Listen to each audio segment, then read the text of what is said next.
Welcome to another chapter of the Dementia Diary, a chronicle of caring. I'm your host and author, Barbara Diamond, sharing with you my true story of caring for a loved one with memory loss. This chapter is titled, The Elegant English Gentleman. Hubby was a prize fighter when he was in his 20s. He tells anyone who will listen about his undefeated bouts and the reason that he fought. Born in the East End of London in 1927, his family had very little money. He was sent off to work at the ripe old age of 14 years of age in order to bring back money to help buy the family their food. His mother gave him bus fare from his salary, but she kept the rest. He went into the boxing ring for one reason only, to win and to have money in his pocket at the end of the night.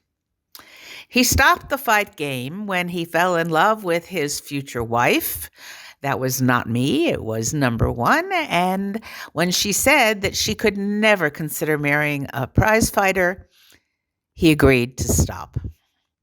Hubby was a man who knew what he wanted. He knew how to get it. He is the man who swept me off my feet. He proposed 24 hours after we met, and I accepted. It's a grand story which defines the essence of falling in love. He was a dynamic roller coaster of glamour and savoir-faire, sensitivity, intelligence, hard work, dreams, and generosity. That was the man that I fell in love with almost 50 years ago. He is, was, and always will be 20 years my senior. It was sensational when I was 26, and for many, many years thereafter, not so wonderful today. A few years ago, this British gentleman began attending Milabev, an amazing organization in Jerusalem which is devoted to those with Alzheimer's or other forms of dementia. From the very beginning, we called it a club, and when hubby discusses it, he calls it a club for seniors. When I was really unable emotionally to cope with caring for my hubby 24/7, I called social services, and they came to assess him, and they decided that I was the one who needed the most help. I needed time to myself, time to breathe, time to think, time to save the me who was really on the verge of drowning. It was suggested that sending hubby to Milabev daily would give me time to be myself. It actually saved my sanity, possibly even my life. But who wants to be dramatic?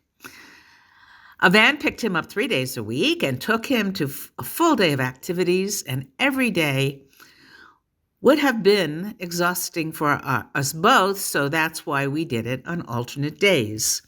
We needed to sleep late every other day in order to recharge our batteries so we could begin anew. Hubby was a woman's fashion designer in Europe for 30 years.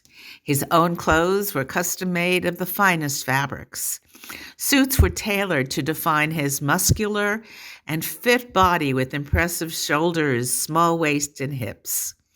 His custom shirts were embroidered with his initials, and they always had French cuffs requiring special cufflinks. When such a shirt could not be purchased off the rack, I remember seeing Sammy Davis Jr. performing in Harrow's Casino in Lake Tahoe wearing French cuffs. Hubby pointed out the French cuffs on Sammy's shirts and mentioned that the designer of his suits purposely shortened the singer's jacket sleeves so that the cuffs could be a trademark, large cufflinks and all. When hubby went to Milabev, he was dressed as if he was going to an important appointment. He always wears a fashionable hat, leather gloves, sunglasses, Italian wool tweed jacket, and if it's cold, a matching cashmere scarf. He would enter the building and introduce himself to the ladies. He took their hand and kissed it, as only a proper English gentleman could. He was in his element. The day may have consisted of psychodrama, singing lessons, a bit of exercise, discussion groups. In the men's club, which I always found very interesting and very secret, there were current events and hanging out with the guys over a bit to eat. For hubby, the best part was charming the women, who he actually complained were really a tad too old for him. That was the early days. He thrived, and I took deep cleansing breaths for the first time in many years. About a year after he began attending, I would meet the van that brought him home, and we would walk across the street to a coffee shop for a late lunch, because he always refused to eat the food that he was served at Milabev, while others inhaled it with pleasure. Today, we waited for our food to arrive at the table, and I would ask him, "Tell me, what did you do today?" There were usually 3 activities. I would ask, "Can you remember them?" He would usually remember one, and perhaps with time, another one. Rarely could he remember all 3. I forced him each time to tell me what he enjoyed and what he did not, and with time, he remembered less and less. When he did describe a particular activity and the staff member in charge of it, his comments were identical each time. Something like he would say, "Her music is boring. She only plays music from World War I." He said it every time we would meet. Imagine my utter surprise when I had the opportunity to sit in on some of the classes which were offered later on Zoom during the COVID-19 crisis.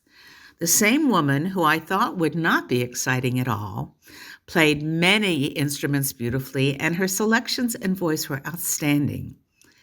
And there was not one World War I melody in the mix.